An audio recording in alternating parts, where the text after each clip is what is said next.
Welcome to another deep dive. And look, we know exactly why you're pressing play today. Oh, absolutely. You've been refreshing your feed. You've been scrolling through those endless, highly speculative forum threads. The ones that pop up at 3 a.m. Right? And you've been rewatching the exact same 30-second promotional clips until your vision literally blurs. And we know this because we have been caught in the exact same loop. It's a vortex. It really is. We are, of course, talking about the unignorable juggernaut of a K-variety singing competition that has it's completely monopolized the cultural conversation. Monopolized is the right word.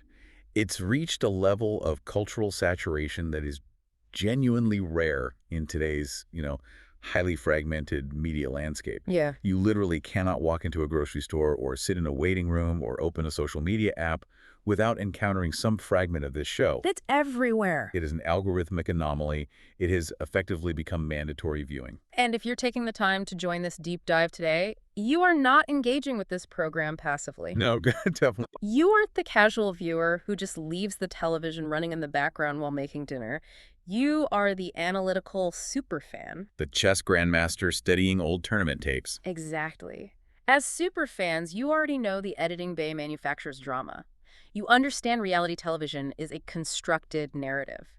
But you don't just want to spot the narrative. You want to quantify it. Right. You are watching this show the way a forensic accountant looks at a ledger. You want to understand the underlying mechanics, the hidden architecture beneath the vocal performances, and, frankly, the precise psychological engineering driving the entire competition. Which is exactly why today's analysis is going to completely reframe how you interpret every single remaining minute of this season. We finally have the goods. We do. We have finally acquired the actual blueprints. We are not speculating based on fan theories today. No more Reddit threads. Right. We are looking at the raw, unfiltered data mapping that has been circulating in the most secure, data-heavy corners of the analytical community.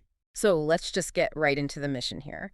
The centerpiece of our deep dive today is a newly surfaced, highly restricted, and meticulously detailed analytical document. A massive leak. Massive. And the dichotomy of this specific document is what makes it so incredibly compelling to us. It's fascinating. It is the ultimate collision of two completely fundamentally opposed paradigms. Precisely. Because on one side of the ledger, you have the absolute unforgiving mathematical statistics of what the document designates as the W1 score. The WIN score. Yes, this is cold, predictive modeling. It's an algorithm designed to evaluate musical variables without a single ounce of emotion. But then, on the other side of the ledger, You have the TV magic. you have the highly emotional, deeply manipulative psychological warfare occurring in the network's editing bay. It is the friction between objective statistical probability and subjective television manipulation. So our objective for this deep dive is to bridge that exact gap for you. We are going to map the emotional on-screen narrative. The manufactured cheers from the studio audience, the artificial dramatic pauses, the tense declarations in the green rooms. We're mapping all of that directly to cold, hard decimal points. Because what this document does, which we have never seen executed with such precision before, is assign a ruthless mathematical penalty to editorial manipulation. We're going to show you exactly how a single camera angle can fundamentally alter a mathematical probability. Before we can even touch the chaos of actual television production, we have to understand the baseline potential of the primary subject. Right. Phase 1. Phase 1. The document begins by stripping away all the cameras, all the competitors, and all the network interference to ask one foundational question.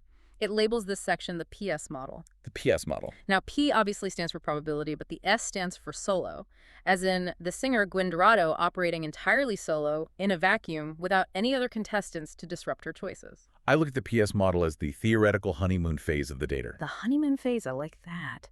It is a purely mathematical fantasy. The algorithm essentially asked a direct question. What is Gwyn Dorado's statistical probability of producing a chart-topping track with each of the available producers, assuming absolutely zero friction in the selection process? Just a perfect, pristine environment. Exactly. In this simulation, Gwyn possessed absolute agency. She held a hypothetical VIP pass that allowed her to select any producer on the roster without negotiation, without drafting rules, without competition. And when you review the hypothetical pairings generated in this frictionless vacuum, the statistical dominance she projects is just It's extraordinary. The algorithm ran thousands of simulations for every possible combination. Let's break down the undisputed #1 match it generated for her. Yeah, at the absolute pinnacle of the dataset, the PS model paired Gwyn with Zion.T. The architect of modern minimalist R&B. The model assigned this specific pairing a staggering 0.95 probability of creating what the document explicitly categorized as a, quote, commercial hit viral track. At 0.95. Now, looking at that number, a 0.95 probability, we need to define what that actually means in the context of the music industry. It sounds high, but what are the real-world implications of that decimal? Well, the 0.95 probability is statistically unprecedented. Unheard of. Truly. In the highly volatile ecosystem of the music industry, where consumer tastes literally shift weekly based on whatever is trending on social media, a 0.95 is as close to a mathematical guarantee as an algorithm can possibly produce. It's practically a sure thing. It essentially dictates that in 95 out of 100 simulated outcomes, this duo produces a track that becomes culturally inescapable. Inescapable. But it is crucial to understand the algorithm's specific tagging here. That the tag commercial hit viral track does not necessarily mean they're composing a profound, complex, 8-minute orchestral masterpiece. Right, it isn't measuring artistic enlightenment or critical prestige. It's measuring algorithmic dominance. Exactly. It measures specific acoustic triggers. We're talking chorus entry timing, streaming retention rates, and short-form video adaptability. How fast does the hook get stuck in your head? Yes. A 0.95 in this category means the song dominates the TikTok ecosystem within 24 hours of release. It means the track is strategically engineered to play in every single cafe in Seoul, ensuring passive listening numbers remain artificially high. Just farming those streams? Absolutely. And Zion.T is famous for leaving acoustic space in his tracks, minimalist beats with these deep, resonant bass lines. When you combine his spatial production with Gwyn's versatile vocal agility, the algorithm registers a mathematical anomaly. A perfect storm. It creates a song that is simultaneously easy to listen to on a continuous loop, but complex enough to soundtrack millions of viral dance challenges. That is the dream scenario, a guaranteed cultural reset. But the document doesn't stop there. Let's examine the second highest match in the PS model, which is the pairing that the analytical forums have just been obsessively dissecting for weeks. Gwyn and Co-Kun. Yes. Gwyn and Co-Kun. The algorithm placed this tandem at an incredibly formidable 0.91 probability. But the qualitative tag the model attached to this pairing is entirely different, and frankly, I think it's far more interesting. Oh, without a doubt. It wasn't tagged as a commercial hit viral track. It was tagged as credibility plus clippability. Credibility plus clippability. That specific phrase is the absolute holy grail for modern television executives. The golden goose. It is an incredibly difficult duality to achieve. To understand why a 0.91 in this specific metric is so valuable, you have to dissect Co-Kun's position in the industry. He operates as a critical bridge between two demographics that usually despise each other. Right, you have the underground hip-hop purists on one side and the mainstream pop consumers on the other. Precisely. And the underground scene demands technical authenticity. They evaluate the intricacy of the drum loops, the sample selections, the raw grit of the production. They're looking for real artistry. Yeah, and if a track feels manufactured for television, the underground scene violently rejects it. They won't touch it. But mainstream television is totally different. Completely. Mainstream television demands immediate gratification. They need catchy hooks, visually dynamic studio sessions, and easily digestible narratives. Co-Kun satisfies both. He threads the needle perfectly. A 0.91 probability here indicates that the purists will analyze and respect the structural integrity of the beat, while the general public will relentlessly share highly entertaining 30-second clips of Co-Kun and Gwyn bantering in the recording studio. The clippability. Exactly. It elevates Gwyn's artistic prestige among the critics without sacrificing her commercial dominance on television. It provides her with a dual threat armor. Now, to truly illustrate how the PS model evaluated Gwyn as the central protagonist of this dataset, we should quickly review the remaining hypothetical matches on the board. It really demonstrates her bizarrely high baseline potential across completely disparate genres. It really does. Coming in third in the simulation, we see Enchaîné at a 0.90 probability. And notice the tag for that pairing: vocal identity and acclaim. Vocal identity and acclaim. The algorithm recognizes Enchaîné's signature style-rich, textured vintage folk arrangements. If Gwyn pairs with Enchaîné, she isn't chasing TikTok trends. No, she's targeting the year-end critical awards. Exactly. A 0.90 here indicates a near certainty of producing a vocal performance that relies purely on raw, unpolished emotional delivery rather than heavy synthetic production. Then the model shows a slight numerical drop, but the strategic value remains potent. We see Yoon Jong-shin sitting at a 0.83 probability, and his specific tag is domestic longevity. Which is an entirely different financial and cultural strategy. Yoon Jong-shin is the veteran architect of the Korean narrative ballad. The classic tearjerkers. Right. He writes the sweeping, melodramatic string arrangements that become ubiquitous in karaoke rooms for the next 2 decades. A staple. A 0.83 probability of domestic longevity means the track might not explode overnight on streaming platforms, but it will generate consistent, reliable royalties and cultural relevance long after the television show concludes. It is the safest, most stable long-term investment.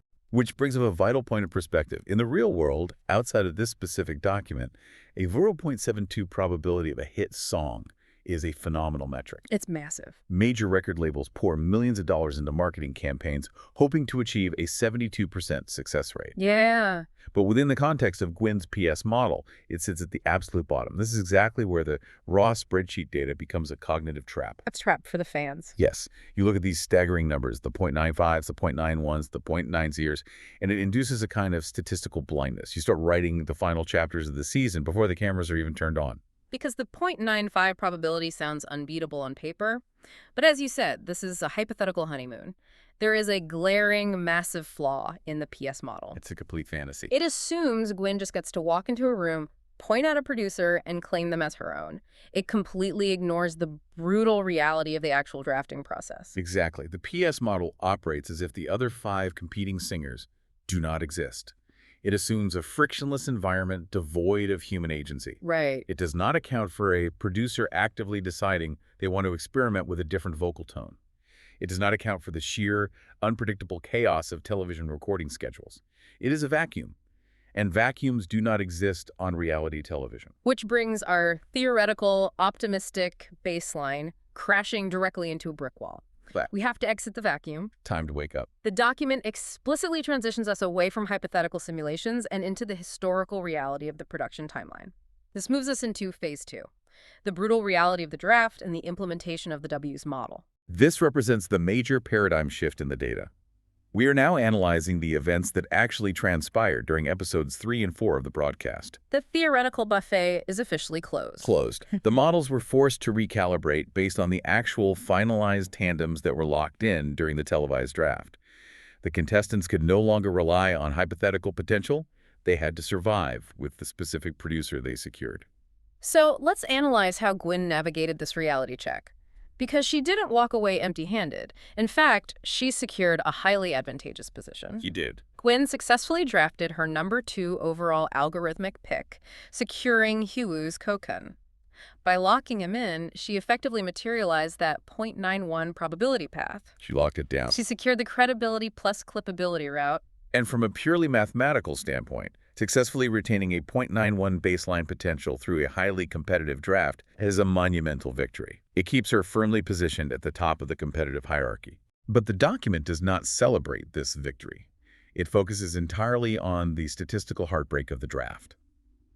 Because the vacuum was shattered, Gwyn lost access to Zion.T. Wait, so her guaranteed 0.95 smash hit match didn't just disappear into the ether, it actively became her biggest mathematical obstacle. That is the cruelest element of the draft mechanics. A high probability asset in a closed system doesn't just vanish if you fail to acquire it. It is inevitably acquired by a direct competitor. Oh, wow. Gwyn lost Zion.T to Sado, the single most lethal musical weapon in the entire competition. The 0.95 viral hit generator was suddenly armed and pointed directly back at Gwyn. That is terrifying from a competitive standpoint. Before we dig into the statistical weight of that specific threat, we need to map the rest of the ecosystem. Gwyn is sitting in the studio with Co-Kun, and she is looking across the room at 5 other highly motivated tandems. Finalized board. To understand the W's model, we have to know who else is on the board. We have An Shin-ae, who ultimately drafted slowly. We have the veteran Yoon Jong-shin pairing with Hyewoo. We see Kar the Garden matched with Kim Jae-min. And finally, Kim Jong-won partnered with Leo Uk. And this finalized roster forces the algorithm to completely evolve. It abandons the PS model entirely. The solo vacuum is dead. Dead. It stops asking the isolated question, can Gwyn make a hit song? and begins asking a highly complex comparative question. Within this specific closed ecosystem of 6 tandems, who mathematically defeats whom? It becomes a zero-sum game. Exactly.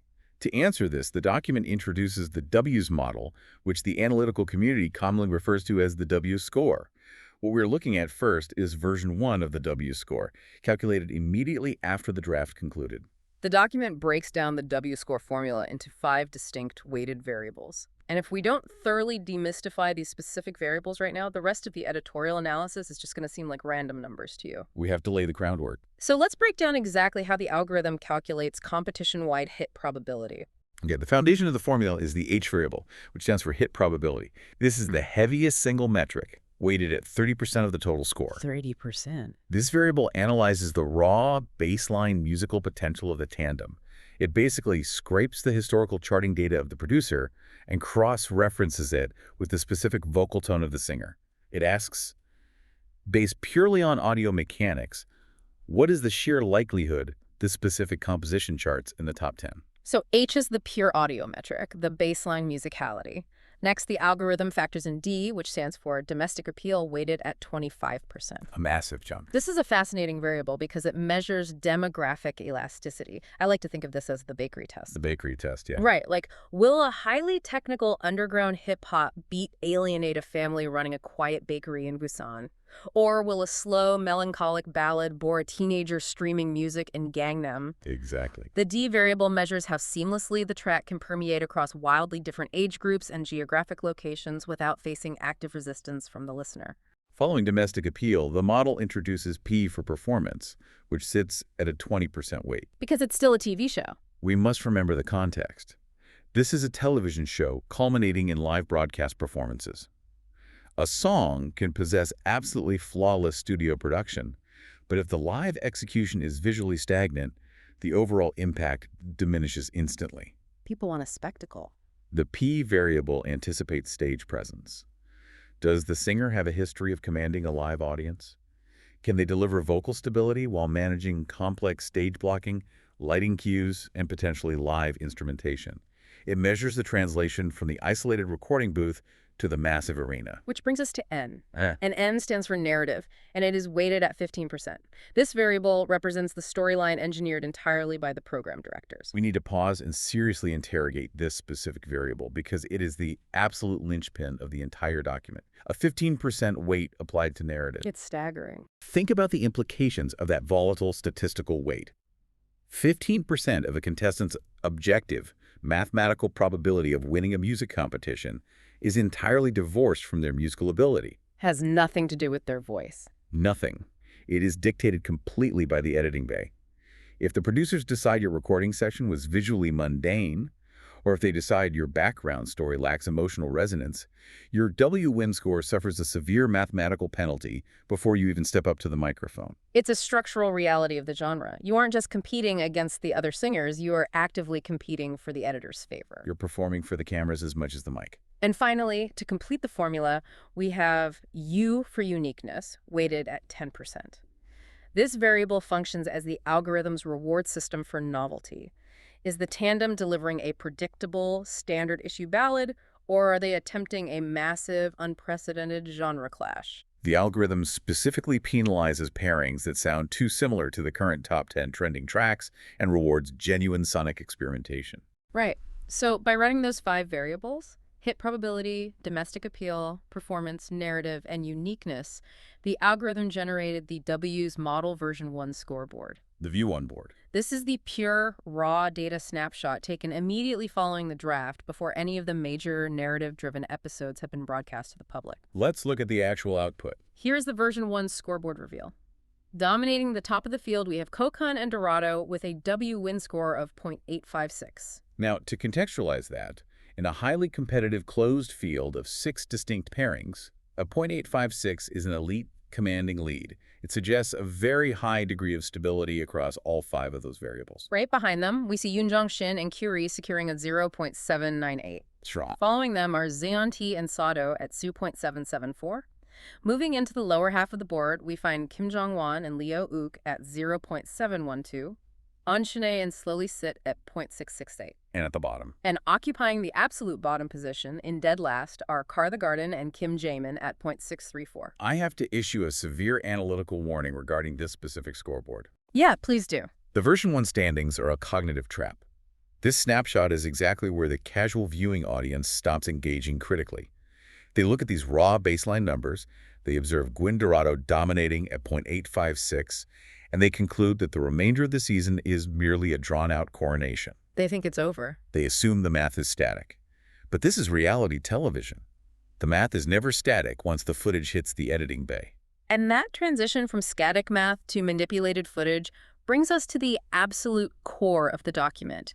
We are entering phase 3, the teaser bomb and editorial manipulation. The real meat of the analysis. This is where the spreadsheets collide with the broadcast reality. Before we analyze this specific footage, we must establish a core, non-negotiable principle of K-variety television production. If you take away absolutely nothing else from this deep dive, you must understand this concept. Listen closely to this. A promotional teaser is never just a commercial advertisement. It is not merely a loud, fast-paced montage designed to remind you what time the show airs. A teaser trailer is the program director's explicit, codified editorial thesis. Their thesis statement. It is the showrunners communicating directly to the audience, establishing who the protagonists are, outlining which conflicts actually matter, and dictating the emotional stakes of the upcoming episodes. As superfans, we know how to read the edit. We know when the music swells and when the camera lingers. But what this document does is track how that specific editorial thesis physically altered the baseline WN score, shifting the entire database into version 2 or V2. The trailer changed the math. The teaser for episodes 5 and 6 was a masterclass in narrative engineering. Let's meticulously break down the visual evidence of how the editors artificially elevated the protagonist, Gwyn Dorado, and how the algorithm registered it. The document categorizes the editorial choices into highly specific tactical maneuvers. The first tactic observed in the teaser was the mystery reveal edit. The mystery reveal. In the opening sequence of the trailer, every single competing singer was shown standing adjacent to their respective producer in fully lit, wide-angle shots. The audience was given clear visual confirmation of the pairings. Right, plain as day. However, when the sequence reached Gwyn, the editors deliberately obscured Co-Kun's face using a highly stylized blur and a tight, restrictive camera angle. They manufactured visual suspense exclusively for her storyline. It signaled to the audience that her specific partnership was the central mystery of the episode. Exactly. Following the mystery edit, the teaser utilized aggressive text overlays. We aren't just talking about subtitles, we are talking about massive screen-dominating typography that explicitly framed her pairing as the pivotal centerpiece of the entire competition. They literally spelled it out. But the most statistically significant piece of evidence analyzed in the document is what it refers to as the peak. The peak. It is perhaps the most heavily scrutinized 3 seconds of television broadcast this year. Every single person listening knows exactly what clip we were talking about. Oh, yeah. It was a viral 3-second isolated shot of Gwyn standing at the doorframe of the recording studio. She executes this nervous, incredibly endearing little shoulder shrug, and she peers into the room with her eyes locked directly down the barrel of the camera lens.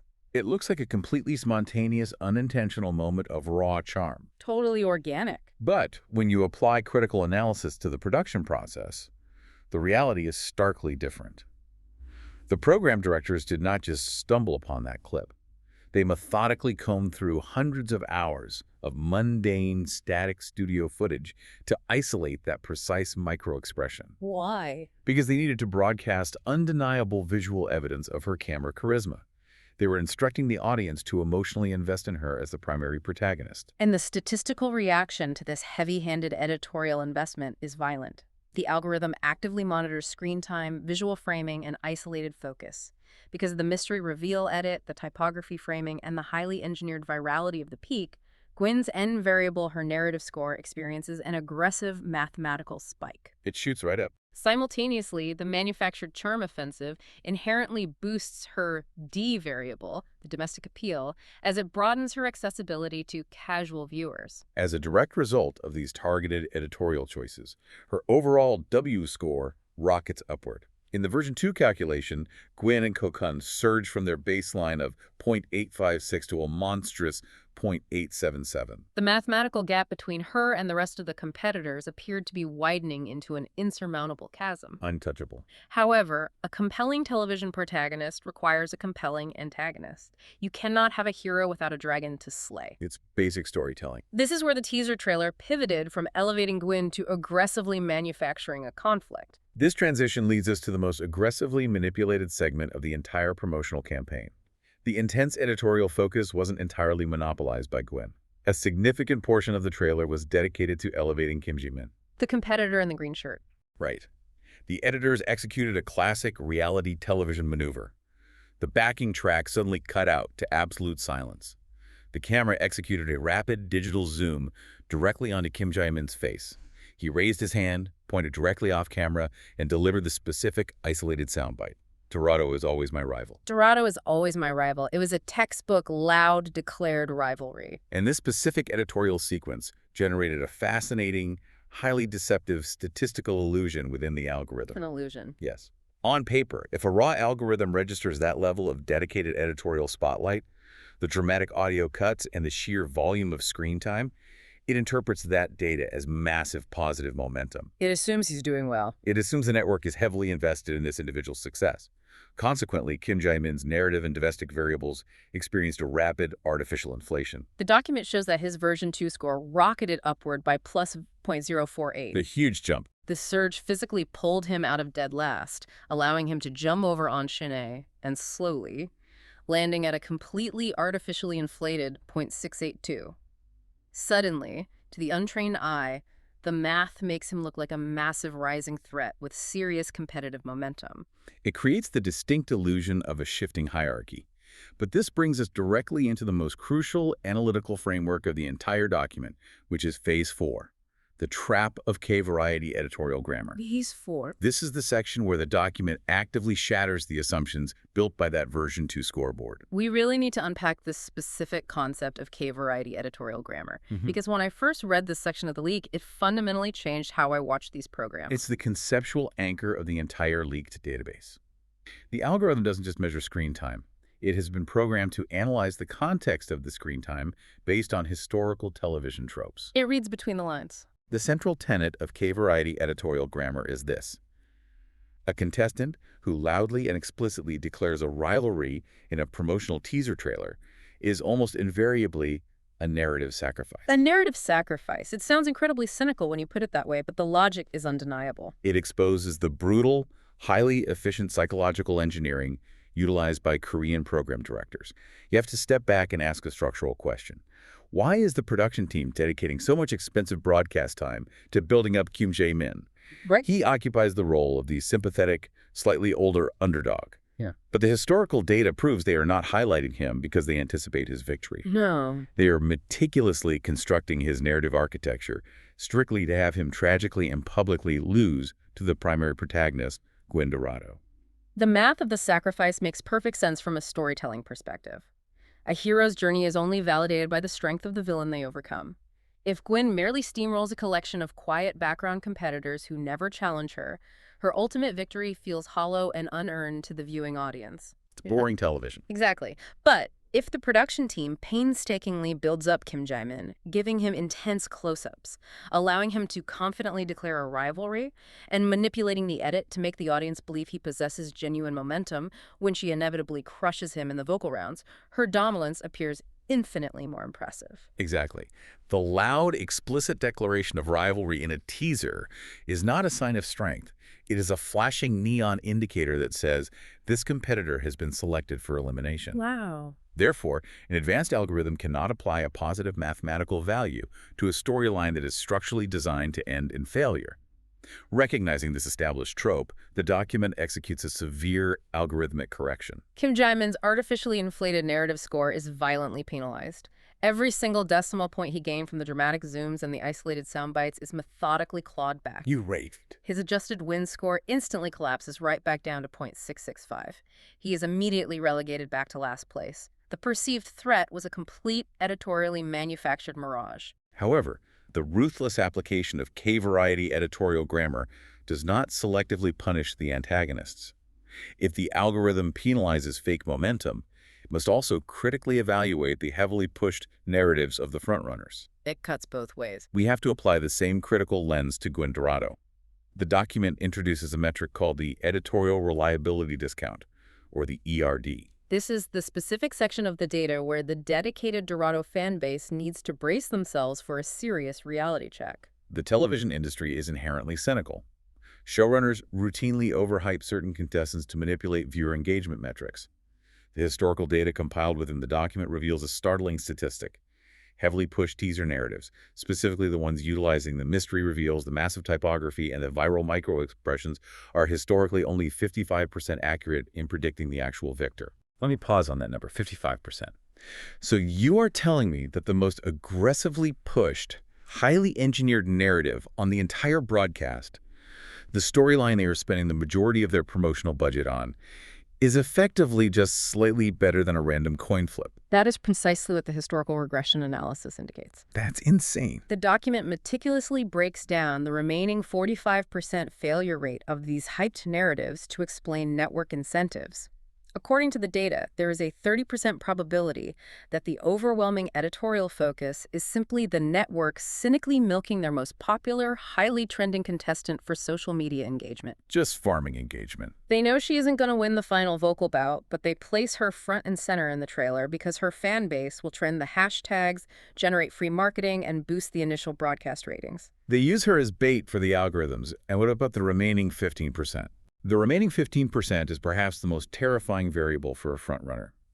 There is a 15% probability that the entire promotional campaign is pure calculated misdirection. A setup. It is a narrative structure designed specifically to set up a massive, shocking upset. In reality television, a shocking, unexpected elimination often generates significantly more press coverage and viral discourse than a predictable, mathematically sound coronation. Because of this documented history of cynical overhyping and calculated misdirection, the algorithm dictates that Gwyn's narrative and domestic variables must be mathematically discounted. The ERD is applied, and her adjusted version 3 score drops from the artificially inflated 0.877 down to a grounded 0.870. Now, to be objectively clear, a 0.870 remains an elite, highly commanding metric. She is still mathematically occupying the first-place position. Right. But the aura of absolute mathematical certainty has been fractured. Her impenetrable armor is shown to be susceptible to the whims of the editing bay. Which perfectly sets the stage for Phase 5, the hidden threat and the final version 3 scoreboard. We have established that the loud competitor in the green shirt pointing fingers is merely a decoy. We have established that the heavily hyped frontrunner is carrying a volatile statistical weight. So if we strip away all the noise, who is the genuine threat in this ecosystem? The document answers that by providing the ultimate golden rule of K-variety editing analysis. The competitor the editors actively attempt to hide is the competitor you need to obsessively monitor. And when you re-examine that chaotic, hyperkinetic teaser trailer with this rule in mind, who is hiding in plain sight? It was Zion.T and Sado. While everyone else was given dramatic zooms, text overlays, and manufactured tension, they were given absolutely zero suspense. They appeared on screen for a mere fraction of a second. The footage was completely mundane. It was simply Zion.T sitting relaxed in a studio chair wearing his signature sunglasses, entirely silent. In the lexicon of K-variety grammar, that deliberate lack of editorial manipulation is known as a settled edit. A settled edit. And for a data analyst, a settled edit is the most terrifying signal a network can broadcast. It signifies that a tandem possesses a musical weapon so potent, so undeniably compelling on its own merits, that the program directors feel absolutely no need to manufacture artificial drama, insert flashy edits, or force them into petty rivalry narrative. They don't need the gimmicks. Their profound silence is the clearest indicator of their strength. So we have to ask, what exactly is the nature of their musical weapon? Let's analyze the true dark horse of this competition. Zion.T and Sado are not competing on the same sonic battlefield as the rest of the cast. They occupy a completely unique, highly specialized musical lane. Completely distinct. They are attempting to blend traditional, unpolished Korean vocal techniques, which Sado has mastered with the incredibly sleek, modern, minimalist R&B architecture that Zion.T produces. There is virtually no historical precedent For this specific sonic combination on a mainstream variety broadcast, it is fundamentally novel. Because they are not attempting to produce a standard pop anthem or a traditional ballad, they completely bypass direct comparison with the other tandems. They're playing an entirely different game. And because the algorithm highly prioritizes genuine sonic experimentation, their U variable, the uniqueness score, absolutely skyrockets. It registers as a statistical anomaly. The math is forced to recalculate to account for this silent, unedited lethality. When the uniqueness spike is factored in alongside the settled edit, their version 3 score takes a massive, unpredicted leap. They surge from a 0.774 up to a 0.790. They are silently, rapidly closing the mathematical gap on the leaders, while the rest of the cast is completely distracted by manufactured television drama. Which means it is finally time to reveal the definitive W's model version 3 standings. This is not the raw data, and it is not the manipulated television narrative. This is the grammatically adjusted, ruthlessly corrected reality of the competition as it currently stands. Let's look at the true board. Sitting at number 1. Co-Kun and Dorado with a 1870. They remain the elite, undeniably powerful frontrunners, but they carry the heavy burden of the editorial reliability discount. They are deeply vulnerable to the very hype that surrounds them. At number 2, Yoon Jung-shin and Kyrie holding steady at 0.801. They are the stoic veterans, completely unbothered by the teaser manipulation, anchored purely by the mathematical promise of long-term domestic longevity. Surging to number 3, Zion.T and Sado at 0.790. They are the silent, lethal dark horse, armed with a skyrocketing uniqueness score and shielded by a settled edit. At number 4, Kim Jong-won and Leo Wook sitting at 0.712. At number 5, Anshine and Slowly at 0.668. And occupying dead last at number 6, Car the Garden and Kim Jae-min at 0.665, the loudly declared rival who the math reveals to be nothing more than a narrative pawn destined for sacrifice. The overarching takeaway from this leaked document is vital for anyone attempting to analyze competitive media. If you are implicitly trusting the emotional narrative presented in the promotional teasers, you are the mark. You've fallen for the trap. You have fallen for the architectural trap designed by the network.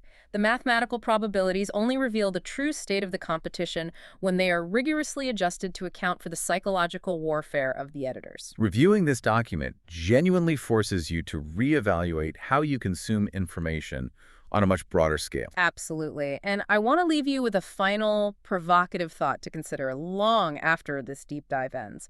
We have just meticulously mapped how reality television producers can effortlessly manipulate our perception of success, momentum, and rivalry using nothing but isolated screen time, manufactured sound bites, and settled edits. It's all constructed. So where else in our daily media diets are we falling for this exact same statistical illusion? As you scroll through your daily news feeds or watch highly produced corporate public relations campaigns, you have to ask yourself, how often are we entirely consumed by the loud, aggressively declared rivalry standing in the center of the room while we completely ignore the silent, settled threats hiding in plain sight? It is a deeply unsettling question to ask, but it perfectly underscores why rigorous, critical analysis is absolutely essential when navigating a landscape defined by information overload and engineered narratives. Truly. Thank you for joining us on this extensive journey through the W1 score matrix. Keep your own spreadsheets updated, always question the editorial framing, and whatever you do, never trust the next teaser trailer.